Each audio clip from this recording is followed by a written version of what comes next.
Hey everyone, Sir Turban here again, and we're back with a banger today.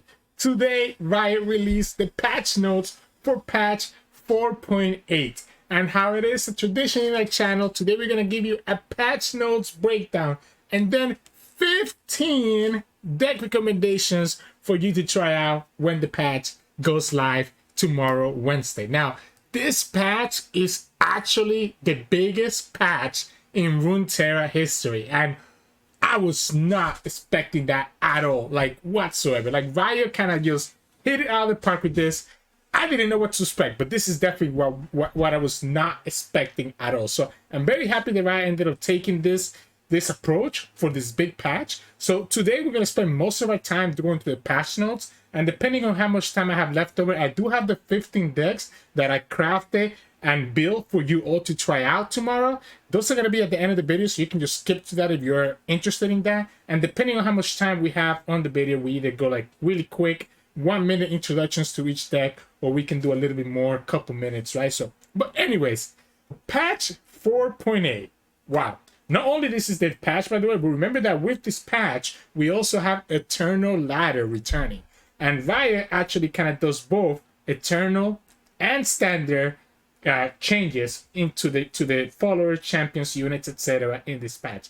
Not only that, not only did we get a bunch of changes to both Standard and Eternal cards, but we also get new cards. Because remember, Riot, every 3 months, they do the variety patch where we get a single card for each region, and that's this patch. So the first thing we're gonna do is go through all these new cards. First one is Divine Draft. It's a 2-mana PNC card, slow, deal 1 to an enemy or the enemy nexus, and then 1 to another. So it's not bad. It's not a bad card at all, right? It can work with stuff like, heck, it can work with like Ezreal. I didn't want to say it, but Ezreal, right? These 2 targets toward Ezreal can hit the nexus. You know, PNC doesn't mind having another 2-mana ping. It is slow though, so that kind of makes it a little bit different compared to some of the other pings that they have. But there is something important to notice about this card. So I'm not gonna open up the art right now, but if you squint your eyes, or if you go to the patch notes yourself and look it up, the card, you'll notice that this kind of looks like Janna. So if you're a League of Legends fan, then you might know who Janna is, the support. I was a support main myself when I used to play a lot of League of Legends back in the day. So I'm very familiar with Janna.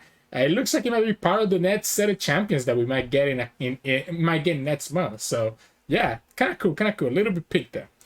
Again, don't know if this is actually super good. We'll have to see. I think it's gonna be okay. You're gonna see it play in like stuff like Seraphine decks as well, because it is a different card that she can play while also dealing damage, but I don't think it's a big deal. Then we have a Aphelios card, and it's a 5-mana bird called Crystalline Stormraptor. With an effect, you play it, you deal 2 to all of the units, and it's also a 3 to a stat line. So this is pretty much an avalanche on a unit. So for an extra mana, you're paying for an extra mana and not being able to use spell mana. This has to be unit mana. You still get an avalanche, and you get a body that stays in the field after you play the avalanche. It's not bad. I think it's not a bad trade-off, right? Because sometimes one of the awkward things about avalanche is killing your own units, right? And not being able to refill the board after. This allows you to at least keep a body there. That's also a kind of fearsome blocker to kind of have yourself some defensive tools when the opponent's attack comes in. Don't think this card is really crazy, right? I don't think there's a lot of Aphelios decks that really want to use this card. So that's the only downside that I see for it. I don't see this being playable in any Aphelios deck that I can think of right now. Then we have Tidal Invocation. This is a 2-mana Bilgewater card, fast speed spell. You deal 1 to a unit, and you spawn 1 for each damage dealt. Spawn means summoning a tentacle, right? Wow. By the way, this says for each damage dealt. So if for some reason you have like a keg on the field, that means that you can deal 1 to the you can deal 2 to the unit, and you will get a 2/2 tentacle instead, or buff another tentacle by +2/+2. You already have one on the field. I think this card is actually super good. You know why? Think of like Biofeast. Biofeast is a 2-mana drain 1 that summons a 1/1 Spiderling. This is kind of like a Biofeast for Bilgewater, except that obviously instead of drain is your steal. That is a big deal, right? You know, that drain from the battlefield helps a lot to keep you alive.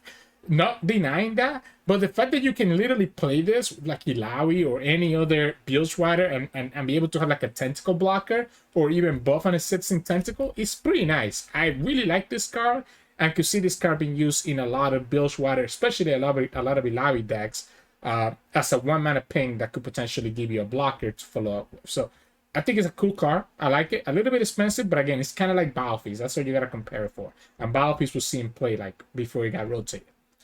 Then we have Proliferating Dark Wraith. Sorry. So it's a Shadow Owl, 1 mana, 1/1. But it has Last Breath.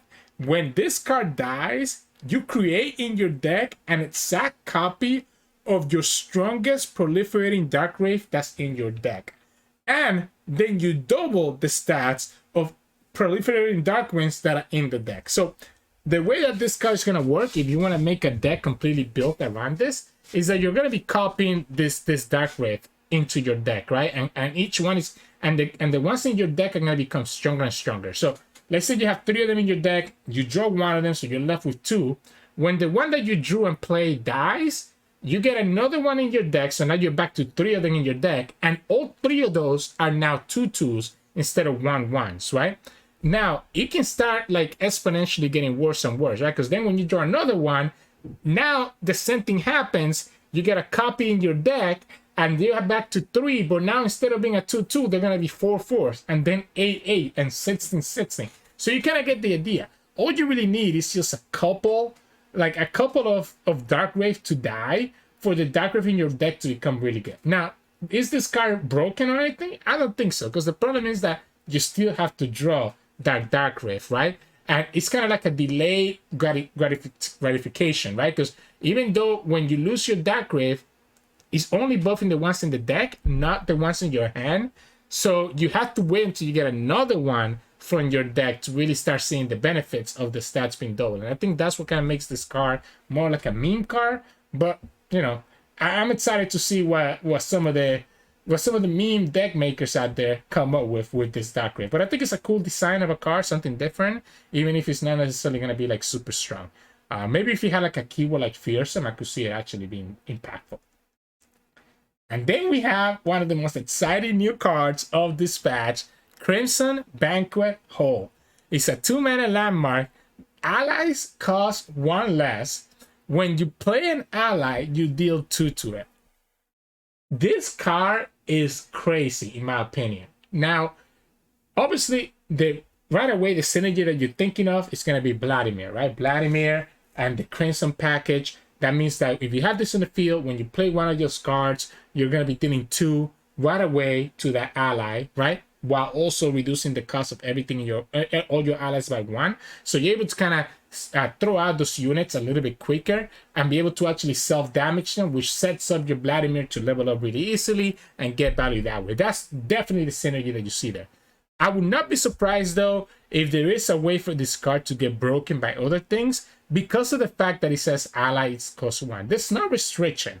There's nothing here saying only Crimson allies. It's all allies cost 1 less. The 2 damage is definitely a big deal, but being able to cheat out some big units a turn earlier that might not care about the 2 damage might not be a bad deal. Might not be a bad deal, but a bad thing at all, right? So I wouldn't be surprised if there's other decks aside from just Crimson Vladimir decks that can actually go ahead and take advantage of this card. Mr. Thrift is such a fun card. So cute. Look at that art. You cannot deny that. It's a 1 mana, 0/3. When 1 or more of your traps or booms activates, plant 2 of it in the player's deck. What that means is that if the opponent gets a puff cap, they're going to get 2 more in their deck, right? If you get a portal in your end, you're going to get 2 more portals randomly put into your deck. That's actually kind of cool. And I think that's the way that you want to build Mr. Thrift. Just kind of rely more on your portals so you can kind of just stack those portals in your deck. Unfortunately, it's not going to be in the top 4 cards of your deck, so it's going to be a lot more RNG dependent compared to how the way that portals are right now. But I think it's still worth it because eventually you're going to start drawing those portals into your board and eventually start kind of putting a lot of pressure into the opponent because of how many units they have. It's also not a bad stat line, right? Like, yeah, you're not able to block as 0-3, but it means that this card is going to be a lot difficult for the opponents to be able to remove, so it can stay in the field longer to really get value from potentially getting multiple portals into your deck. Yeah, I like it. I like it. It's really cool. It's really, really cool. I nothing else I can say about that. I want to kind of experiment with it. Then we have another of one of the coolest cards in this patch, which is Cosmic Call. It's a 2-mana burst speed target spell. You invoke a card, a Celestial, that costs 7 or more, right? So right away, 7, 8, 9, 10 Great Celestial hits. Or you can pay 8 instead of 2 to also reduce. You're still invoking, right? And you also reduce the cost of your Celestials everywhere by half, rounded up. For 8 mana, for the remainder of the game, all your Celestials are gonna cost half less. This card is busted. I mean, like, the only reason that this card is not busted in Standard is because we don't have a lot of Celestial cards in Standard compared to Eternal. But in Eternal, I think this card is actually busted.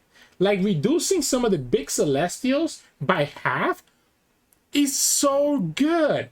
It's so good. Oh my gosh. Imagine also reducing the 10-mana spell, right? By half. I don't know why I said 2, by half, right? So now instead of 10 mana, it only costs you 5, and it still refills your whole mana.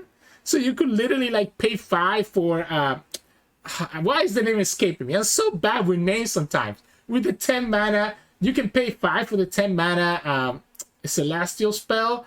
You know, get another big Celestial in your hand. Get a bunch of Celestials in your hand while also refilling your mana. And because all the Celestials in your hand cost half, you probably be able to play most of your hand out. Like, this card is so good with Living Legends. There we go. I remember now with Living Legends. It's so nuts with Living Legends. I'm so excited to try out. Actually, this is probably going to be the first deck that I try out tomorrow after the patch comes out, because I think this card is actually busted. The fact that it's burst speed, and again, because it says to pay 8 to also, that makes me assume that you can actually invoke. So you don't even need any other card. You can literally just use Cosmic Call, invoke into Living Legends, and reduce it right away. And then opponent's gonna have a bad time. A bad time whenever you get to play that Living Legends. This is actually freaking crazy. I absolutely love it. No, yeah, this card is nuts. Then we have another card here, and this is gonna be Airis. So it's kind of like Ahri, but not really Ahri. Airis. It's a 2-mana 1/1 elusive from Ionia. When you strike the Nexus, you summon a random husk. So this is really interesting because this is like an Evelynn kind of card, right? I like it. I like it, right? It's an elusive. It's an elusive, so your opponent's gonna have to answer it. Otherwise, you're gonna start getting a lot of value from the husk. The downside compared to other Evelynn cards is that this needs to hit the Nexus to give you the husk, while you have stuff like, you know, like mostly all your other husk cards, like Evelynn herself, and man, I'm just bad with names today, right? Steam, like all those other, also the units that Evelynn plays are able to summon the husk right away, so you're able to get value from them right away. Airis needs to attack. However, because we are playing her with husk, it's a good chance that Airis is gonna come down with at least 2 health, right? Because you probably have a husk on the field, and then you have an elusive 1/2 with 1/2 that can create other husks after. I don't think it's bad. I think this card could be really good in Evelynn package. I'm thinking like something like Evelynn Kai'Sa, where you don't hate having the elusive because it's an additional keyword that you can have towards your Kai'Sa level up. And now we understand why Riot nerfed Kai'Sa last month. It's because they were preparing for Airis coming down into the field. So cool card, cool card. Then we have Balin the Benevolent, and these are the massive card for this new cards, and it's a 4-mana 0/4 formidable attack, grant formidable allies everywhere 0/1. This card sucks. I'm sorry, formidable fans, but this card sucks. You know why it sucks? 0/4. It dies to Quietus, it dies to Soul Harvest, right? It's formidable, He also only has 4 health, right? So he probably only really gets 1 attack, and just 1 attack to both all formables by +1 health. I don't think it's worth it. So I think this card sucks, unfortunately. Don't really say formidable. Seeing a lot of play. Cool art though, cool art. Then we have Valley of Imitation. This is an interesting design card. It's a 3 mana landmark in Shurima. When you play a follower, transform it into an exact copy of it this round. I retain granted buffs. So this landmark, the landmark itself transforms into the ally, but only for that round, right? Only for that round. And then it transforms back into the Valley of Imitation. Wow.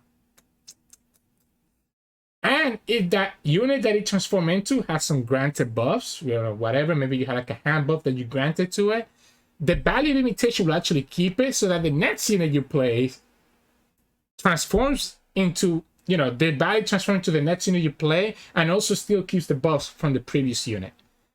I think this card, I'm too small brain. I'm too small brain to think of how to abuse this card. But I think there's something here. There's something here that makes me feel like this card could potentially be pretty darn crazy. So, oh man, I'm a little bit too small brain. I just spent the past 2 hours making a lot of decks for you all for the 15 deck recommendations, so I really cannot think right now. But I think there's going to be some cool stuff with the Valley of Imitation that someone will be able to get into and be able to kind of get a lot of cool stuff with it, right? So I'm excited to see how this works. At the very least, even if you're not taking advantage of like the carrying the granted buffs, it means that on your attack token, you could play like a big elusive and you end up with 2 big elusives, for example, right? So that's like the floor. That's like the floor of this card, that you can play the Valley of Imitation and get 2 double elusives or get 2 big overwhelms, etc., which is kind of cool, right? So super excited what this card can do. And that's it for like our new cards, right? I think Riot knocked it out of the park with the new cards. A lot of them seem super exciting. Some of them are a little bit more boring. Like I said, I don't really think the balance is gonna do anything, but I can understand what the idea they have, and I can see how this patch variety patch already hit it out of the park. But we're not done yet. We only have the new cards. We still have all the buffs and all the nerfs that Riot also brought into this patch. So let's jump ahead to those buffs and nerfs, and we're gonna start with the standard nerfs, right? So Riot separated into standard and eternal. In standard, bye-bye champion strength. So now champion strength loses the scout. Instead of it goes from 9 cost to 8 cost, so that's good for champion strength. But instead of being able to give scout if you have the attack token, it's just give allies +4/+4 this round and rally.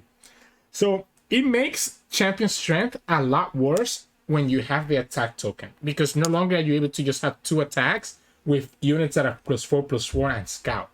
However, it does make it better in the defensive turn because you're still able to rally and still get +4/+4 while costing 1 less, right? So it doesn't kill champion strength completely, but it does make it a lot worse with a lot of the decks that we're just trying to spam units and just use champion strength on their attack token. So that's really good in that regards. You could technically still like open attack and then rally if the opponent doesn't have any blockers. So you could still do that, but a lot of times it's going to be a lot worse to do that because you're no longer attacking twice with +4/+4, and you're giving the opponent 2 actions to be able to commit blockers if they need to. So I think it's a great nerf and was completely necessary because champion strength was kind of like warping a lot of the Demacia decks around. Some Monument goes from 3 cost to 4 cost and then times 5 the shrooms. I think it's a great nerf.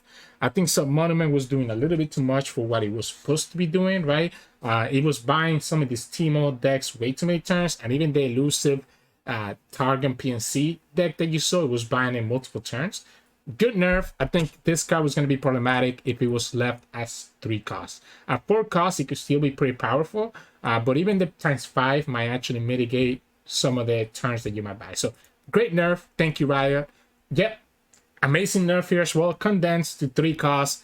Again, dealing with that Karina getting duplicated, and heck, even the Brahmin on those Jin decks was getting very tiring. Like, Condense was giving too much value. Heck, you even saw us using a Warden of the Tribes deck with Condense. It's too much value for the cost of what Condense was. So I'm glad that they brought it back down to 3, because this card was also busting a lot of units. It doesn't kill Condense, by the way. It still makes Condense very good in a lot of decks, but at least it's more manageable now that the opponent has to spend an extra mana on Condense instead of just putting it for 2 mana. So great nerf again. Swain, I understand why, but it doesn't make a lot of sense to me, right? So now instead of 12, it needs to be 16. So I understand that Riot is probably scared of Swain kind of taking over, and maybe they're annoyed about how fast Swain was leveling up. But Swain is leveling up that fast, not because he was at 12, but because of the Watchful Idol on turn 1, right? So all this is doing is making Swain more reliant on having to have the Watchful Idol on turn 1. Otherwise, you're going to have a really hard time leveling up the Swain. So I think it puts Swain a little bit too weak and makes him so overly reliant on the turn 1 Watchful Idol. I think I would have preferred to see something different to kind of curve the fact that the Watchful Idol was helping level up the Swain. So I don't know. We'll have to see.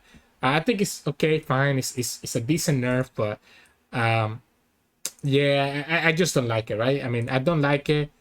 Swain is going to be a lot more vulnerable to Soul Harvest now if you can now drop him down leveled up. So we'll see how he goes here. And we talked about the Elusives earlier, and Riot kind of agrees with that. So Purifying Flames, instead of being +3/+3, now it's just +2/+2 to 2 allies. So a slight nerf so that one ally doesn't get super crazy. I think it's a fair nerf. I think this is still a great card if your goal is to just have a bunch of Elusives. But at least it could potentially, that one extra damage could definitely be the difference between an opponent surviving or not and you dying on their swing back. So great nerf as well. I think it's necessary so that the Elusives are not going to take over the board. So yeah. Pirouette gets nerfed to 3 costs. And the Plunder still reduces by 2. So if you have a Plunder trigger, it's still going to cost you 1. But if you want to play it as a non-Plunder, like don't hit the Nexus, it's going to cost you 3. And this is a good nerf, because Pirouette was probably one of the best cards in the game over the past few months. So I think it's a fair nerf. It's forcing you to have to actually hit the Nexus and not just play a 2-mana stun deal 1, right? Which a lot of times you would just play it as a 2-mana. Now it has to be 3 mana, which can be a lot more difficult. So great. I think, again, I love this buff. I think it's important. I love this nerf. I think it's important to kind of get Pirouette back into a manageable position where we're not dealing with all these Pirouettes running around, right? So great nerf. Fish fight goes from 2 to 3. This one I'm divided on, right? I don't know that we need a fish fight to get nerfed, but it does hit 2 decks, right? It hits the Bane decks, which have been running, or the Bane Aatrox decks, right? Which have been running around for a long time. So it's kind of a way to kind of force the meta to change. And he also kind of hits the Yats decks, right? Yats Ornn, Yats Varus, any of those decks. I don't particularly like the nerf, but I understand why. And I think it is important because as you're reducing the power level of a lot of other things, I think it is important to make sure that the Yats and the Bane decks are not just staying on the field and kind of still taking over the meta. So I think it's fair to have done this. Yeah, sure. I'll allow it. Yes. Well, I say yes. I actually don't think Brahmin needed to be nerfed. Brahmin is really annoying, but I don't think Brahmin was like broken. And with some of the nerfs already to Pirouette and Condense, I think that was enough to reduce the power level of Brahmin decks. So Brahmin going to 4 health. I mean, to be fair, it's not a big nerf either, right? 4 health does make him more vulnerable to certain things, but it's not like it's killing the card either. So I guess it's a fair nerf to make Brahmin a little bit more manageable instead of just sticking on the back row. That way you can kill it with like a double Mystic if you need to or something like that. So I guess that's fine. I just don't know that it was necessary. I think Brahmin, it was a fair card, as annoying as it was. So yeah. Bolts of Helia goes from 4 costs to 5 costs. And honestly, if you told me that Bolts of Helia was going to be nerfed like a year ago, I would have called you crazy. I would have been like, who the heck plays Bolts of Helia? I can't believe how much value this card has this card received, right? I can't believe this, right? After rotation, this Nasus Bolts of Heliod deck really came into popularity and has stuck there this whole time. So I think that's a good nerf. I think, yeah, the Bolts of Heliod decks were also becoming a little bit problematic. It's a fair nerf. It delays them for a little bit, but even when they have their bolts on the field, it's still gonna be difficult, right? But that extra turn that they have to wait for it could really make the difference between you being able to raise them down and not. Squeaker goes down to 1 health, to 1 power, sorry. I think it's fine, you know. Squeaker still can potentially get really big because of the augment, but at least this kind of slows down that aggression a little bit. It's a good nerf. Those Jin stacks were putting a lot of pressure on people. Similarly, I think Return of Wrench gets the bigger nerf. Instead of impact, now it gives +1 health. In certain situations, this might actually be a buff, right? There are some cards in that Jin's discard deck that might actually prefer to have the +1 health, but a lot of times you prefer to have the impact because you're pushing that additional damage, right? You're pushing that additional damage with the impact trigger every single time, and that's a big deal. The extra health will allow you to be able to play around like group shots or pie toss, etc., or any 1 damage spring. So it's kind of like a nerf, but it could potentially be a buff in certain situations, right? But I think overall it's definitely a nerf because the impact was a lot better. So I think it's a fair nerf. Return of Wrench was also pretty strong. And then Shelly no longer has a tune. Well deserved. I think it's just way too much, right? The value that Shelly gives with the 5th Samira decks, and even before that with like all the Nami decks in the past, I think it was about time that Shelly received a proper nerf. So yeah. These are all the nerfs in standard. We're about to go to the buffs. One thing that's missing that I'm concerned about is that we're not seeing any nerfs to Heimer Jace, right? So Heimer Jace Shadow Isles will still continue to be a really powerful deck. And with a lot of the things here getting nerfed, like those Jinx decks will actually we're doing really well against like the Heimer Jace decks. So I'm a little bit worried that the standard meta is going to be a lot more Jace Heimer than it already was. And Jace Heimer was already one of the most popular decks. So I'm a little bit concerned about that. I think whether a nerf to Formula or the Scrap Traction was probably necessary to keep Heimer Jace in check. Or a nerf to Soul Harvest, right? Something like that. So again, a little bit concerned, but we'll trust Riot on this one for now. Aside from that, I think pretty much every meta deck in standard got hit. So I don't think there's anything else that really got missed that I can think of. Some of the decks, like even decks that came in late, like Yats Barris, and still getting hit by the fish fight. So yeah, I think this is a good patch, a good set of nerfs, right? Let's look at the buffs. Let's look at the buffs now. And the first one is going to be Akshan. So Warlord's Palace and Warlord's Horde. The image is wrong over here. It goes from countdown 9 to countdown 8. So pretty much how it was before. 1 less countdown. I think this is important to get Akshan to be back to kind of being a staple. I don't think there's a lot that we need to say about this. It's a good buff because Akshan was kind of nowhere to be found recently, to be honest. Porokin. Now when Porokin levels up, he creates a special snacks in hand. So that way, as soon as you level your Porokin, you get some value and get a Poro Snacks right away. Because a lot of times what was happening with Porokin is that you level him up, right? And then the opponent can just remove the Porokin and you never get any value from the Poro Snacks. At least this way, you're able to at least get some value even if the Porokin dies right away. I think it's a good buff. This is a good buff.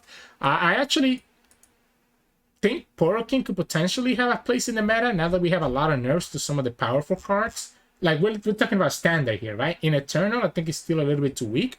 But in standard, I could potentially see Porokin making a splash and being really good into certain decks, right? Because he's just going to be a big ball of stats, and that can be really important to a lot of stuff. So I think it's a good buff here for the Porokin. And the Frosted Snacks also gets buffed. So instead of just being an enemy with 3 or less health, now you can just frostbite any enemy. So this is pretty much a 2-mana flash freeze that also buffs all your Poros by +1/+1. This is actually crazy. This buff is better than the Porokin buff. Because you don't have to play this Frosted Snacks, right? You can just keep it in your hand until you need to freeze like a Nasus or freeze like a big opponent unit. So now you're pretty much going to be main decking a Frostbite, and that's a flash freeze, a cheaper flash freeze, and that's so good. This is a great buff, an amazing buff. So yeah, Poro King, right? Poro King meta incoming, maybe. Some people are really going to hate that because people don't like a lot of the stat buffs strategies, so we'll see. Then we have a buff to Nidalee package, and this is going to be the Blimp Pack Poacher, who now is going to be a 2/3.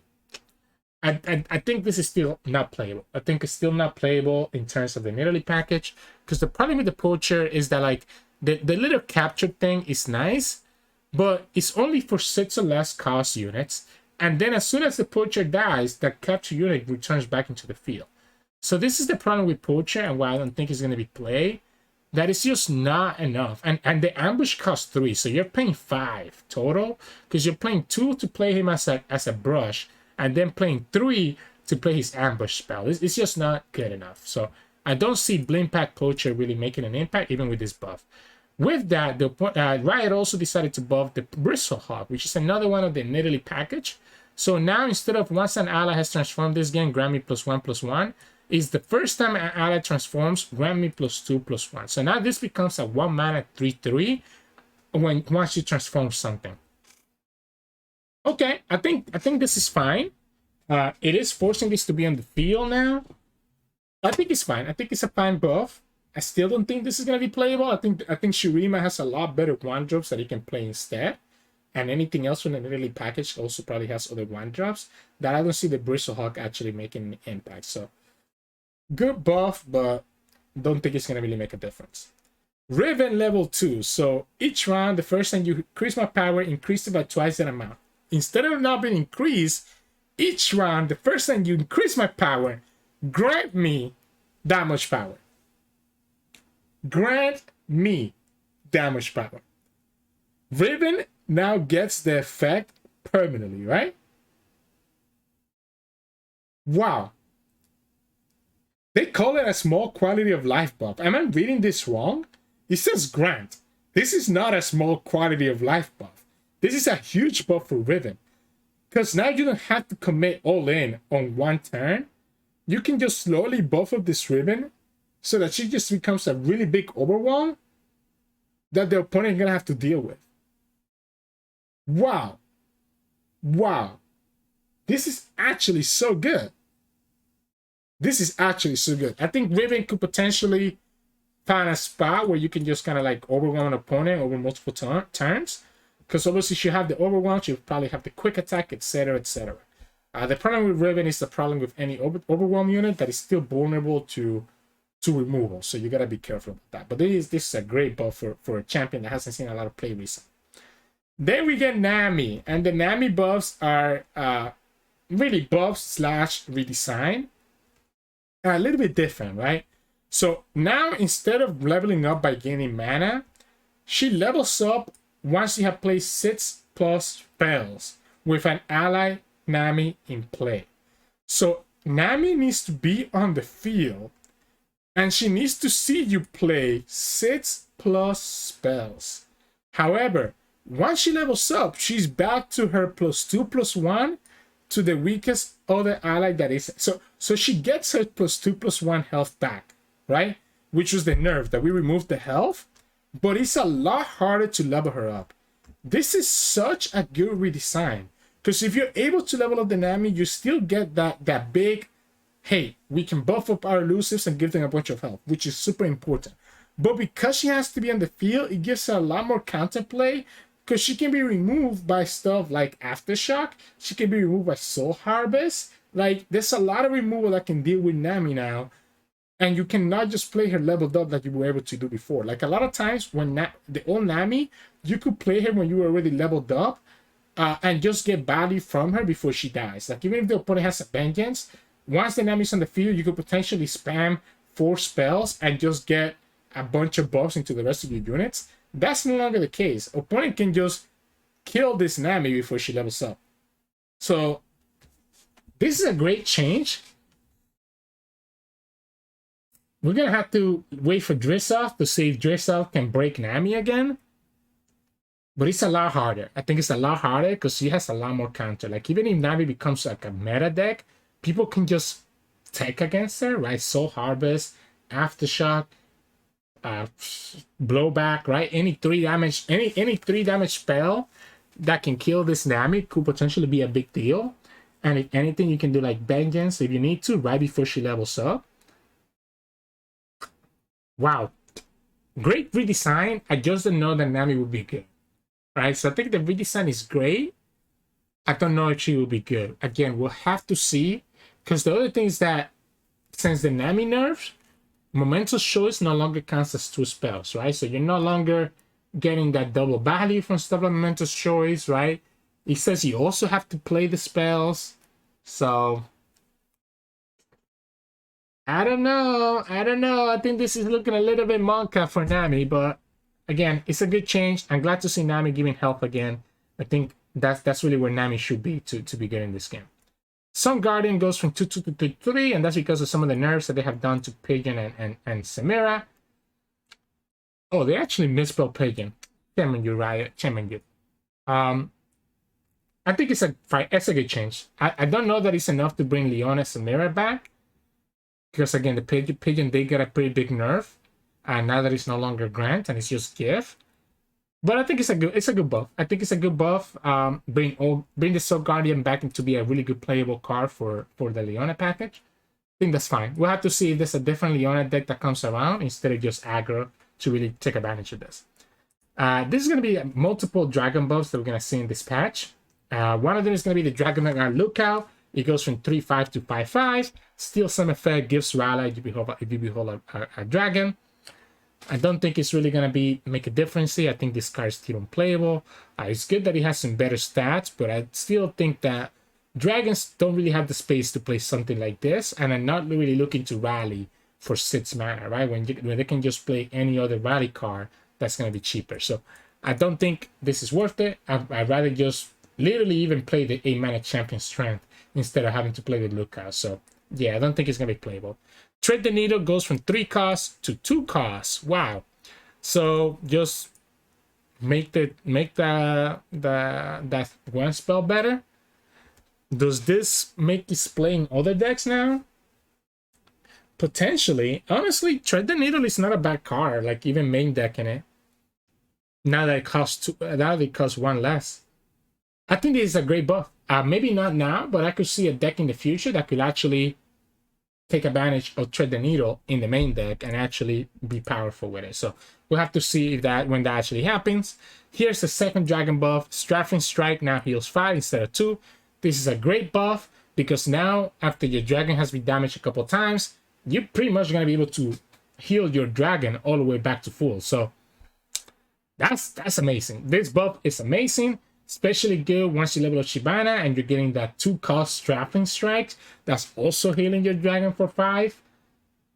That can get out of control really quickly if the opponent is not able to deal with the Strapping Strike. So a great buff again. I like it. And we get another dragon buff, and this one is probably, I think, one of the most impactful. So the Shyvana, the Confront, both the Shyvana spell and the regular Confront, now draws you 1 if you use it on a dragon. So it's a 2 mana draw 1 and grant challenger to a dragon. What else can we ask for? Like, this is so good. This is so good at letting us dragons kind of get some value trades and be able to kind of slowly whittle down the opponent. I love it. Great change. Great job, Riot. Are all these dragon buffs enough to make dragon playable? Maybe. I feel like dragons is still like in that cusp. Maybe this is enough. Maybe this is enough to actually make it like a good tier 1 deck. Because having the extra draw is really important, right? Yeah, we'll have to see. We'll have to see. I really like this. I really like this, and the fact that it's also limited to dragons. So it's forcing this card to really just be a buff to dragons and not a buff to anything else in the game. Dawn in Shadow goes from 7 to 6. Wow, that's so good. You remember how we said that Riot didn't nerf Jace Heimer? They buffed them instead. Because if you get Dawn in Shadow now from Financier, you can just play this and get an elusive turret. So forget about nerfing Heimer Jace. Riot just said let's buff them even more. So yeah, I mean, this is what can we say? Like, this is actually so crazy. Yeah, I mean, you still do the same thing. It's just a slow speed vengeance, and that gives -2 to everything else. And if you have Senna, it's also really good buff for darkness, because if you have double Senna, you pay 1 less for the Summon Shadow. I mean, I'm scared. I'm scared. It's a great buff, but I'm scared. Again, Jace Heimer. Rocket Barrage goes from deal 3 to now deal 4, so just an extra damage. I think this is fine. I think this card's still gonna be unplayable just because it's a 5-mana slow speed spell. Yeah, I think it's still unplayable. I don't know what else I can say about it. The AoE is nice, but it's very situational, and beating the 4, you know, it's whatever. So, I mean, I guess beating 4 is nice. You can deal with a Senna or a Veigar or Seraphine, any of those 4 health units, champions that are in the game. I just don't see why you will main deck Rocket Barrage. So I don't think this card is going to be playable, but the buff doesn't hurt for in the future.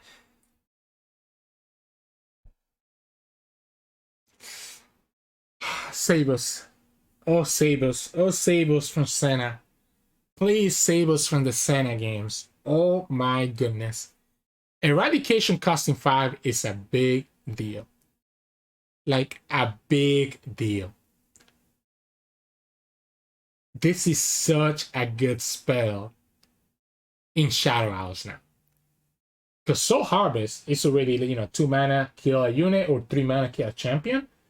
For 5, for an additional 2 mana, you can kill 2 units or 3 units or more. I don't know about this, guys. I think this eradication is gonna be pretty crazy with the Senna. Oh my goodness. Oh my goodness. I'm scared. I'm scared of this buff. I'm scared of this buff. So we'll see how this goes, because I'm very freaking scared. Wow. Wow. Some adjustments here. I guess some adjustments are not necessarily buffs or nerfs. So now Jats, instead of leveling up when equipped allies have struck for 12 total damage, he levels up when you have attack with 16 power of equipped allies. That's very good. That's very good. So now instead of having to strike, it just requires you to strike. Well, it just requires you to attack. Well, it's good, but also not good. Because a lot of times you could level up Jats by blocking with a unit that you had equipped, right?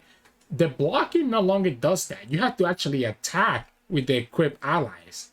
So in certain situations, it's actually going to slow down the Jats level up. In other situations, it's going to speed it up, right?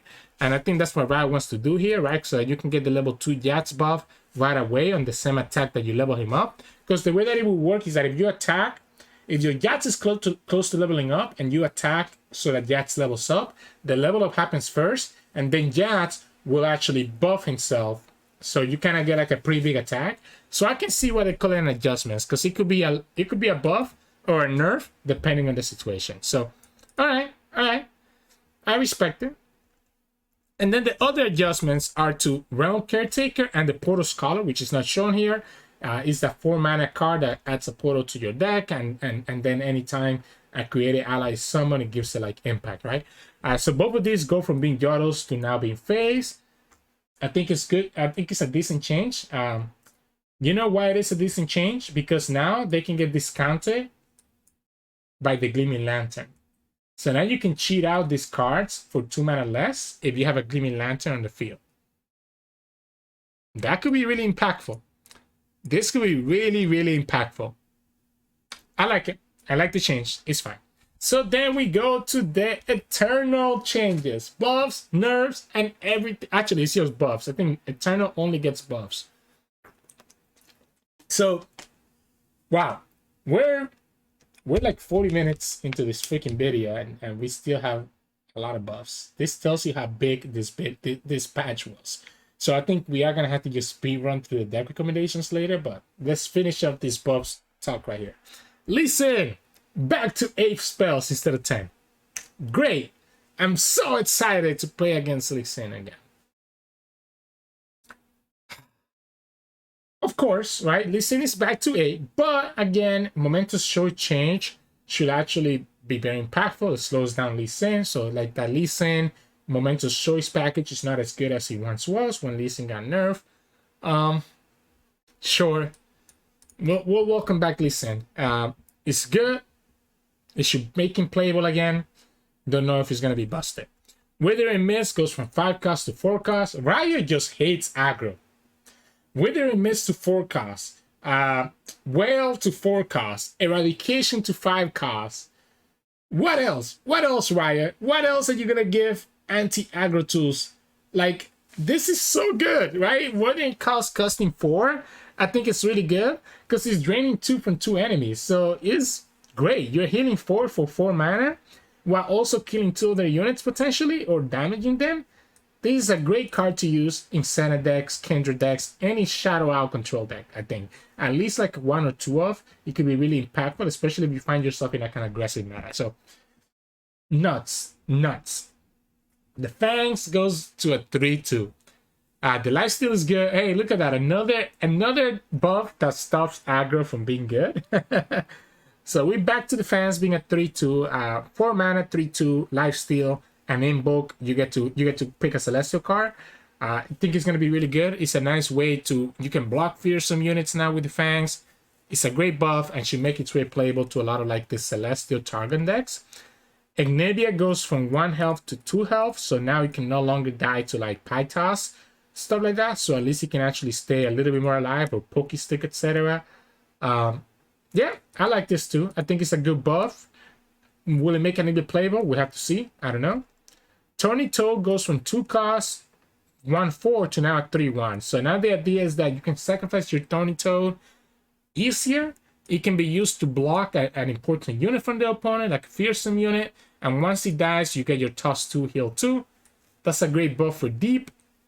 I don't know that Deep will be that good in Eternal though, but I could see this being a really good buff as well for them.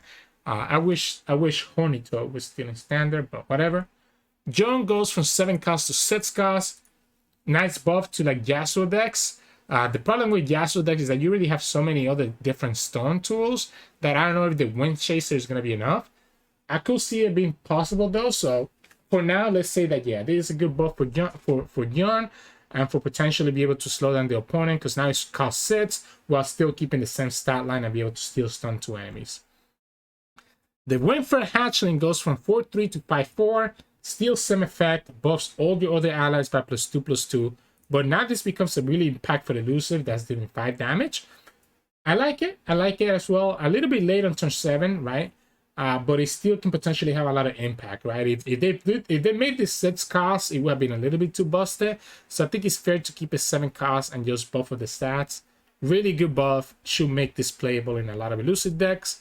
Scatterpot goes down to 5 cost, but loses the attune. And also loses a health point. Is that a good change or a bad change? I don't know, actually. Right? Like, even though it costs 6, the fact that he had a tune means that it really costs 5.5 mana. Losing the extra health, I guess, doesn't matter in a lot of situations. Not a lot of difference between 5 and 6 health. There is a lot of difference between 6 and 7, but not between 5 and 6, right? I don't know if I would call this a buff. I think it's an adjustment that could be a buff or a nerf. But coming down earlier at 5 cost could be impactful in a lot of decks. So I could see why Riot might have considered this a buff, because coming down at 5 cost and be able to find the spell that you need sooner could be very impactful in some combo decks that want to do something the next turn with 9 mana, right? So, alright, I'll allow it. Mantle Scryer from 2-3 to 3-4. This buff is absolutely nuts. Remember when I talked about that new Celestial card up above that Riot released this patch? This is so good with Celestial decks. It's so much harder for people to remove this Mountain Scryer. It still loses to Soul Harvest, whatever. As you can tell, Soul Harvest is my most hated card right now in the game, but that's fine. It still loses to Soul Harvest, but oh my god, Allegiance Invoke deck! Oh my goodness, this is so good. I'm so excited to play Celestials. I'm so excited. Oh my god, this buff is nuts.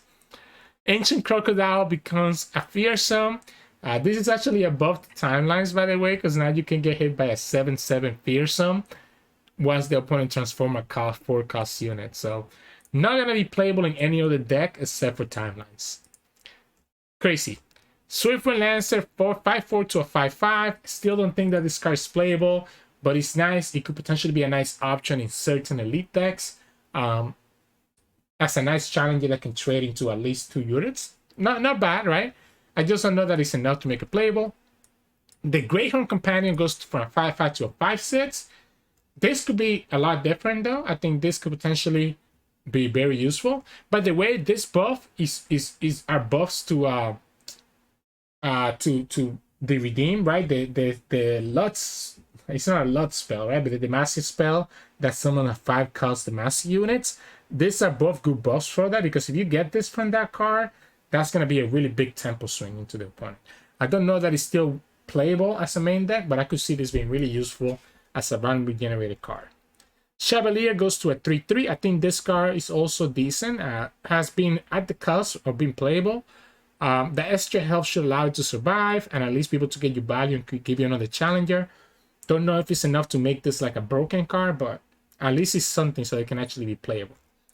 Academy Project goes to a 3/2. As you can see, a lot of these buffs are just kind of like some stat buffs, which I think is completely fine because it could actually make some of these cards playable. I don't know that Academy Project is one of those cards, but you know, we'll see what happens. I think it's still just not enough of what it wants to do in the game, right? Caretaker goes to a 3/3. Now the Caretaker at least is more playable than the Protege, so I actually do think this buff could potentially be significant if you want to play the Caretaker in like a Lulu type of package, because you are attacking with the Caretaker, right? So at least now with that extra health, he will not get chump blocked by any of the many units out there that can actually chump block it, especially because he also can get a potential +3 when he's supported. But now you don't have to always support him. At 3 health, it could allow him to be able to attack even if he's not getting supported himself. So pretty good card. Don't know if Lulu decks make it there, like support style decks will actually be playable, but I could see this being a good buff for those type of decks. Looping Telescopes goes from a 2/2 to a 3/2, and wow, this is a good buff, right? Making Looping Telescope a great blocker into Fearsome or other units that have 3 health. It's a good trade-off because you get value from the Telescope right away when you manifest. So I love this buff, really good. Newbie goes from 1/2.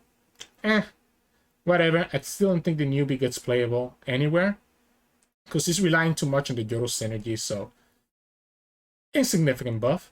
Arbiter of the Peak becomes a 7/7. Don't know that it's a great deck that can take advantage of this Arbiter of the Peak yet, right? Because Taric has seen quite a few nerfs that make Taric a little bit less playable. But there's a potential that it could be an Arbiter of the Peak deck out there that can take advantage of that. Remember how we had Plaza Guardian being unplayable for a really long time until a deck came around to break it? The same thing could happen to the Arbiter of the Peak. At 7/7, Overwhelm is a good stat line that could put a lot of pressure into the opponent. Especially if you can play this as like a 1 or 0 cost, then you're playing 0 mana for a 7/7 with Overwhelm. That's really good. That's really good. Sparkologist, another buff to Celestials. From a 2/2 to a 3/3. So now this card is an amazing blocker, attacker, everything. 3 mana, 3/3. That also gives another one of your units +1/+1 as spell shield as soon as you have a Celestial. What else can be asked for? This card could be playable in a lot of Celestial decks, especially because you can use this on your Mountain Scryer, or you can also use it on stuff like your Soy, right? So that you can give your Soy spell shield and +1/+1 and potentially be able to level up your Soy. So really, really good buff. I could see this card be playable a lot. Wish goes down to 2 costs. Don't think it's gonna matter a lot. I think decks that want to heal and play Wish are really just Soraka decks, and they're usually going to do this as a champion spell.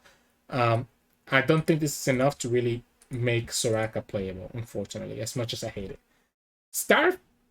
The Star Tip Peak goes down to 1 cost. And again, this is another buff that I think is actually freaking ridiculous. Like, this card is so good. I think this card is really so good. For 1 mana, you're going to get 2 other Celestial cards. That's what else can be asked for. Like, it's kind of pretty much like a 1 mana draw 2, and this could be really, really impactful in a lot of situations. I think this card is also going to be busted, and you're going to see it along the Celestial decks going to be running around. The Wolf goes up to 3 attack. The 3 attack usually doesn't matter because you're usually challenging something with that's frozen so that you can actually just kill it. But it could allow you to potentially, if you don't have the card to freeze something else, it could allow you to actually challenge something with 3 health and just be able to kill it. So it's a nice quality of life change in case that you don't have that combo of having a freeze to follow with the wolf. I just don't know that it's enough to actually make this more playable than it really was. The Outriders becomes a 4/4, still does the same thing. I think it's fine. It's a 4/4 overwhelm for 4 that can give another unit +3/+3 overwhelm. It's good. It's good. I think it's a good buff. Decent. Just increasing the power level of the Eternal. Warding Stone goes up to 4 health. Another good buff. Could potentially allow for some ramp strategies. This is still losing to Quietus and Soul Harvest, but at least it's not getting removed by any of the 3 damage spells that might be out there in the game. So I think it's a good buff, and it's a fair buff for these Warding Stones that have really gotten replaced by the faces of the old one instead, right? So there's a chance that you might just be able to play all your ramp all at once. Then we have the Molten Breath, and this is another kind of dragon buff. So it goes from 6 cost to 5 cost. It actually makes this card playable, in my opinion, right? Because it strikes the 2 weakest enemies one after the other. If the opponent only has 2 units on the field, it's striking both of those units. So this is kind of like a reverse concerted strike. Instead of just having 2 units attack 1 unit, you have 1 unit attack 2 units. So I think this could actually be very playable, depending on the dragon deck that you come. It's actually really useful if you especially have Spell Shield on one of your dragons, like there's that 5 cost target dragon that has Spell Shield. That way the opponent cannot like vengeance your Molten Breath target. So I think this card could actually be playable depending on how you craft your dragon's deck. Another dragon buff here, the Brute Mother goes to a 7/7, Scout Fury for 7. It's just pretty much a vanilla. I don't think it's still going to be anything crazy. But it's a good buff nonetheless. Can be pretty cool with the Cadrigan buffing everything by 4. The Abyssal Guard gets a tune. So just a nice fearsome unit with a tune that costs 4. And that can potentially grow bigger based on the spells that you play on it. Still don't think it's going to be playable, just because it's not really giving you enough, but again, could be interesting in certain decks that are looking for like a big blocker. Insightful Investigator goes to 4 health, very important so that she's not dying to easy removal, or even that opponent having challenge her for 3. I don't know that this is going to be an archetype there that can really take advantage of an Investigator, but I'm actually super interested to try her out and see if we can actually break the Investigator, because I think this buff is actually so good to make the Investigator like a good back row engine that the opponent might have to worry about. Radiant Guardian goes to 5/5, so back to the glory days of Radiant Guardian. Where is BBG? Somebody needs to call BBG back into the game now that Radiant Guardian is back to a 5/5. Like, this is all that my man wanted. Now, this card is still decent. Oh, also, this is another buff to the 6-mana spell that gets discounted when one of your allies die, right? Yeah, that's another buff compared to the, in addition to the other 2 buffs that we talked about earlier, to the other 5 cost units. So that's pretty good. So anyways, yeah, I mean, this is a good card. Could potentially make its way in some like Action Demacia type of decks, right? Like some Demacia mid-range decks could definitely potentially play the Radiant Guardian, knowing how much value they can get from this. Heck, maybe even like Kaisa Demacia could potentially play this Radiant Guardian. It's a really big, there's a lot of cards now that can deal with this, right? You have Splitterator, but it's still like really big unit that the opponent's gonna have to worry about. So I like it, I like it. And then Ritual of Removal goes from slow to burst, and I think this change is gonna be busted. I don't know where, but it's gonna be busted here. Ooh, it's gonna be busted with some deck, whether it's Karma or something like that. It's gonna be something that's gonna take advantage of this, because literally just changing this from slow to burst without changing anything else, that's like one of the biggest buffs that you can see in this game if you're like a spell. So you literally just burst healing for 4 and drawing a card, and all that for 4 mana. That's very good. That is very, very good. So I like it. Puts it right in line with the Targan 5 mana heal spell. So I think this is good. And then we actually have some adjustments, and that's going to be Vladimir. So Vladimir gets pretty much rework, kind of similar to, I guess, Nami and I guess even Jats, right? So now, instead of Vladimir needing to attack and dealing 1 to each ally next to it, when you play him, he'll deal 1 to any number of allies right away. So it's interesting here that it says any number of allies. So does that mean that you get to choose which? I guess you get to choose, right? It's kind of like Mina, where with Mina you get to choose the 3 targets. So you can choose targets with a play skill. So you get to choose which units you want to deal 1 to. And then you can deal that much to the enemy. So you no longer need to attack with that Vladimir and potentially put him at risk. As soon as you play him down, he's gonna just deal 1 to everything. What this means, by the way, is that with his play effect, even if your Vladimir is not leveled up when you play him, with his play effect, he could potentially level up. So you kind of get to double up, because once he levels up, he gets back the old skill where now you can deal 1 to each ally to your right and drain the enemy nexus. So not only are you kind of like double dipping, because you get to deal 1 damage for each ally that you hit with your play ability, and then you deal 1 damage again with each drain that you do with your Vladimir. So you get to double dip on a single attack turn, which is so good. Like, this is so good. This is a really good, I don't know why they call it an adjustment, because it is really a straight up buff. Like, this is really just a straight up buff. I absolutely love it. Vladimir could potentially be playable in some of the Skyground decks, maybe in combination with a new landmark that was released, and kind of go from there. But this is a really good buff, right? You get to double dip. You get to select a bunch of units first, and then you get to do it again when you actually attack, and you can do all of that in a single turn, right? So, wow. Yeah, Vladimir. And that's it. We have been speaking about this patch for the past hour. I can't believe how big this patch is. It's literally Riot's biggest patch. And there's still a bunch of stuff here, right? We have the Legends of Runeterra opening is going to be in the beginning of September, Labor Day weekend. You have a bunch of, you have an Emporium now. So now we're going to be able to buy like some cool stuff, like a shop, right? So you're able to buy some cosmetic stuff, especially if you're someone that has been playing for as long as I have, and you missed some of the old season passes, right? And then we have a bunch of buffs to Paths of Champions, right? Like a bunch of buffs to Paths of Champions. This is by far the biggest patch that Riot has ever done.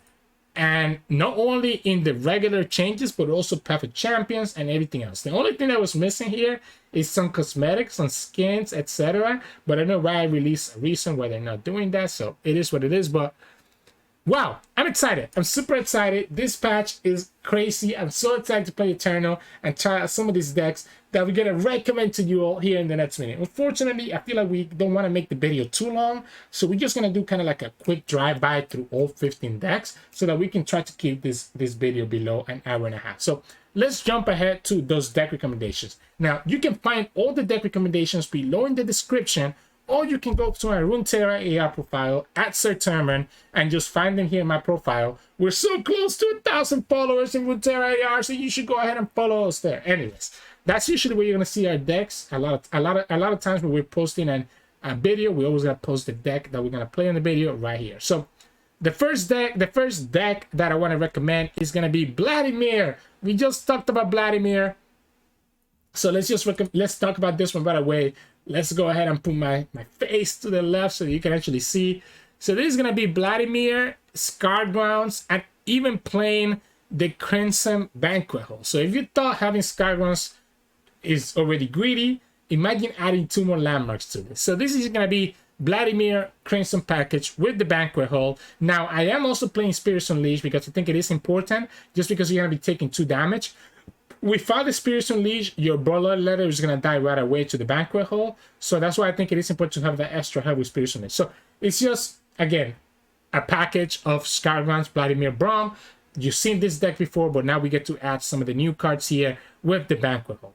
Let's move on to the next one. Again, just kind of speed running this. And this next one is going to be Invoke. And again, this is probably going to be the deck that we're going to play tomorrow because I'm so excited for Invoke. It's just an Allegiance deck with one of Atrocity because it can be really useful with some of our big Celestials. We're playing the buff Stars Peak. We're playing the 2 Sparkologists. We're playing the triple Scryer, 2 Fangs. We're playing the triple Cosmic Call, which is the new card that I think is going to be busted in this deck. Like, this deck has it all. Just a lot of value. We still have the Cosmic only to keep ourselves alive. So remove with Sunburst and just have a lot of Falling Star and a lot of the Celestial stuff. And then we even have Aphelios there to potentially get some nice value as we kind of slow down the game into the opponent. Really, really good deck. I'm excited to try this out. If you want to try out Celestial, this is what I recommend with Shadow House.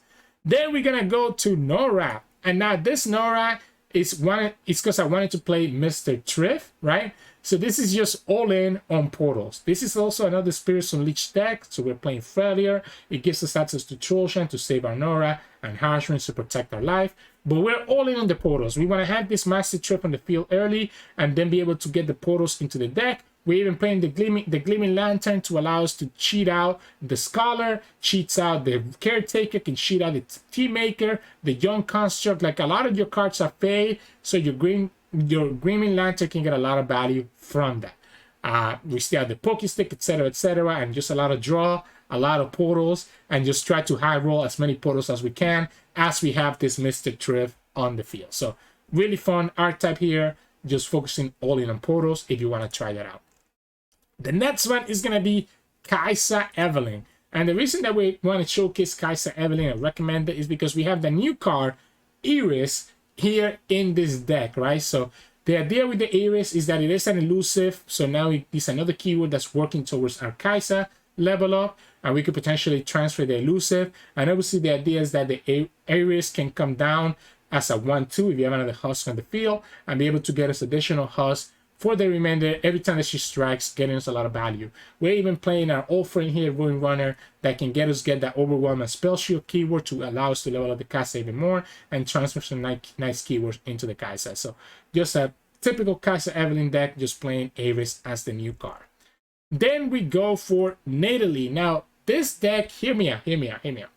It's literally the same Nidalee Yuumi deck that I showcased a week ago, except that we're playing triple Valley of Imitation. Now, you might be thinking, Valley of Imitation makes no sense here because the card needs to be played, not transformed, right? Like, if you play an ally, if you transform an ally, you're not really going to get anything from the Valley of Imitation. But the idea here, right, is that I want to just turbo level this Nidalee. Because every time that this Valley of Imitation transforms into another unit, it's a progress towards Nidalee level up. Right? So I have to verify how this works because Nidalee does say transform for other allies. So I don't know if the Valley is going to count as a transform towards Nidalee because it's a landmark.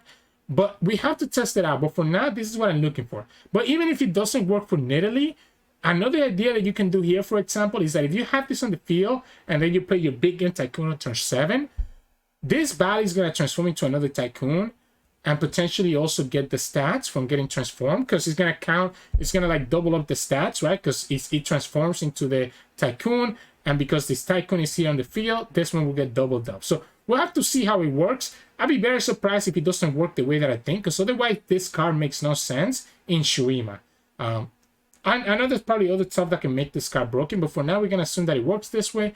Worst comes to worst, we can always have stuff like All-Terrain Trooper on the field, etc. to kind of get a lot of value from the Valley of Imitation, giving us some extra units and some extra value from that stuff. So yeah, let's try that out and see how that goes.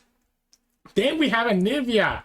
So Anivia got buffed, but another thing that's in this deck that's new is this Crystalline Stormraptor. So this allows me to literally play triple Avalanche, plus another 2 more Avalanche here, plus another 2 here from Rabin. Then we have the Withering Mist that also got buffed, and we literally just can AoE the whole opponent. Like, this deck is the nightmare for any deck that wants to go wide, because we have so much AoE that the opponent's gonna have to be worried about. And then we also have Ruination, etc. And of course we have our Anivia, the Soul Cliff combo, the regular Anivia stuff, and even Soul Harvest, you get a lot of value. And we get to play both draw cards to make the opponent's life even miserable. So yeah, Anivia, if you're interested in Anivia, you can try this one out. Then we get to our Poro King deck, and the Poro King is kind of similar decks to what you've seen before, just playing a lot of one-off Poros. The Affectionate Poro is a 3-up because the Affectionate Poro is the best Poro, with the Poro King being able to buff the other Poros. The Lonely Poro is really good as well because it lets me level up the Poro King faster. Everything else is a 1-up. The Party Poro is also another one of the best ones you can have because with a couple of snacks, this becomes an Overwhelm Region tough. and it can get bigger and bigger from then on. I like the All-Seeing Oracle. So the idea with this deck and what we're playing with Ionia is that if we can get this Poro King to stick, I think we can win the game with how much value we can get with Poro King and the Poro Snacks. So we're playing Ionia to protect the Poro King with the All-Seeing Oracles, Denies, Tag Out, and Nullify. So just have all the denies that we can to protect our Poro King and also defend ourselves into like AoE removal to keep our Poros alive and just kind of, because all our Poros are very cheap, so we're always going to have a lot of mana to either play Poro Snacks or play our counter spells. So that's kind of the idea here with this Poro deck if you're interested in trying that out. Then we have a spicy one, and this is going to be Riven and Lee Sin. Obviously, Lee Sin is back to just being 8 spells to level him up, and Riven got that big buff that we talked about. This is a combo deck. We're just winning with this deck by comboing out, because look at what we're playing here. Flurry of the Fist. So it's really easy for us to OTK, one-turn kill the opponent, even from 20 HP, as long as we have Riven or Lee Sin leveled up with the Flurry of the Fist value. And of course, we can easily give the Lee Sin Overwhelm because we're going to have a lot of blades from our Rune Scryer, Rune Weaver, and Blade Scryer. So we're able to easily get a lot of blades. We can get a lot of blades from Riven. All those one-cuts blades are going to let us level up Lee Sin really quickly. And we have a lot of ways to kind of stop the opponent from stopping our OTK. We even play stuff like All Out and Elixir Wrath to give ourselves even more power to just, again, OTK the opponent. This is a combo deck as it gets, and this is actually another deck that I'm actually excited to showcase for you all on YouTube because I think it can be really difficult to play and navigate. Next one, we get a Nami deck, and this is going to be Nami Samira. So it's pretty much just Samira Fist, but with Nami instead. So there's not a lot here that's new for you all.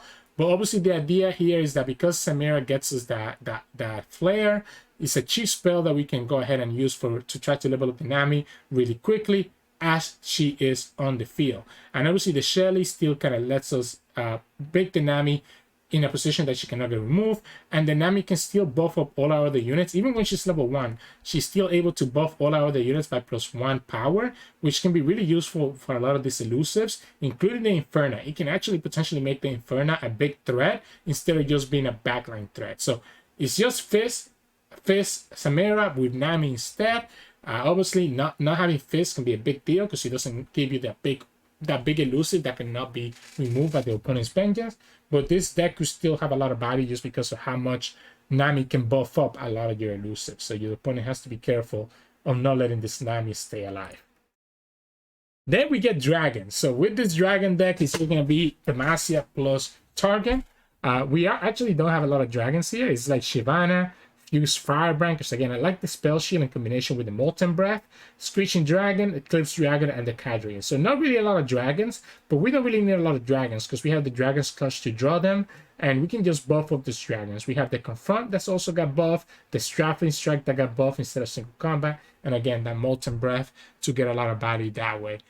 Really like this deck. I think the Cosmic Youngling is important to keep ourselves alive against aggro until we can stabilize and then kind of go from there. We even get Hush. Instead of Hush, you could also play the Target Tellstones.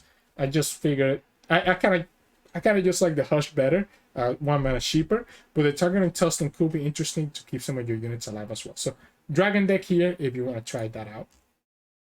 And then we get a Senna Kindred deck. You remember how much I've been loving Senna because of the Eradication buff? This is the deck that I'm going to play with Senna. It's just a Catalog of Regrets deck so that you can get a lot of value. We even get to play the Conservatory because once the Conservatory and the Tybook is on the field, it makes your Go Hards do 2 damage. And you have a lot of other stuff that can deal damage into the opponent, like Unspeakable Horror, Battle Feast, right? Granted, you know, the only thing that the Conservatory is really buffing up is the Gohar, but it's still enough to make the Conservatory useful because we have a lot of cheat spells that we'll be able to play, especially because we can repeat those cheat spells because of Catalogs of Regrets. So I actually really like this Conservatory Regrets combo, and the Senna and the Kindred are going to put a lot of pressure into the opponent because if either one of these champions levels up, the opponent's going to have a really hard time. And if all else fails, you can always just win with the Ledgers coming down on turn 9 to get us value that way. So really cool deck if you kind of like a pure control type of style for your gameplay. Then we have Ahri and Katarina, and this deck came about by trying to play a deck with Windfare Hatchling. So this is a pure elusive deck, right? Obviously, we have a lot of elusives, just trying to attack a lot of elusives, try to level up the Ahri, try to level up the Karina, and we're able to just rally and potentially have the Ahri with a might here. That's why we're playing Naxos, to be able to push a lot of overwhelm damage into the opponent, because obviously the Ahri gets to attack multiple times. The Winfred Hatchling is the new card here, or I guess the newly buffed card, that could potentially let us get a big elusive board and just buffing everything at +2/+2, giving us an alternate win condition instead of just our champion. So it's just an elusive deck with the Winfred Hatchling. Whew. I'm losing my voice here. We're almost done. We're almost done. Then we have the Overwhelm deck. Now, this deck, Overwhelm, is just to try to play the newly buffed Avaros and Rider. So obviously, it's going to be almost all failure cards, except for Bar, who's going to be our non-failure card here. And this is just a pure Overwhelm deck. It's just, again, just an Allegiance Overwhelm deck playing the Outriders. The Outrider being a 4/4 can be really useful, especially because we can combine it with Battle Fury or even give her the Bone Club to make it like a big 9/9 attacker. So it's just push a lot of Overwhelm damage, try to get Overwhelm in some of your units like Mended, Blacksmith, or even buffing any of your other units, even if they already have Overwhelm, can be really impactful, because all you care about is the fact that you're getting the 3/3 buff. So that's why we kind of play this Allegiance deck right here. And then we have Lee Sin Akshan. So we have another Lee Sin deck here, taking advantage of the action buff again. It's an oldie that you all may be familiar with of Lee Sin Akshan style. We have a lot of spells here that we can preemptively use to try to level up our Lee Sin. Unfortunately, we lose the momentous choice, so that can be a big deal. But we do get stuff like Altering Trooper, that can be really nice, because the ambush counts as a spell to try to level up our Lee Sin, while also being able to give stuff vulnerable to allow my Lee Sin or my action to be able to pull it. We still have the Forsaken Banquet, the Disciple, and even the Oracle can potentially save our Lee Sin, and that's also a 1-mana spell that you're going to have access to you that you can use. Obviously, the equipment I think is still important to allow us to play the Swap Arena with the equipment to try to get that action Warlord's Horde or Warlord's Palace enabled as soon as possible, and you kind of go like that. So again, just a combo deck. You're looking to win with Lee Sin. You have your Absolver because we're in Eternal to get your Overwhelm, etc., etc. And then finally, the last deck that I have for today recommendation is going to be Katarina Yasuo, just playing that buff John, the Wind Chaser. Not a lot different in this deck compared to Katarina Yasuo decks that you remember from Eternal from last season. Again, it's just playing this John, trying to find a way to actually take advantage of the John buff. A lot of the deck's still the same. We do get to play the All-Seeing Oracle now, which I think can be really good at protecting your Yasuo, because if the Yasuo and the Hillock stick on the field, you're usually going to win most games. I like this deck because it can be really nice against a lot of mid-range decks that you might run into. So just keep this in the back of your list. So yeah, oh my god, I lost my voice. I've been speaking now for over an hour, actually over an hour and 10 minutes. So hope you all enjoyed the deck recommendations and the patch note breakdown. I'm super excited. This patch is, again, one of the biggest patch that we have seen in Legends of Runeterra history. If you want to get all the decks, they're in the description below, where you can also find them in my Runeterra AI profile.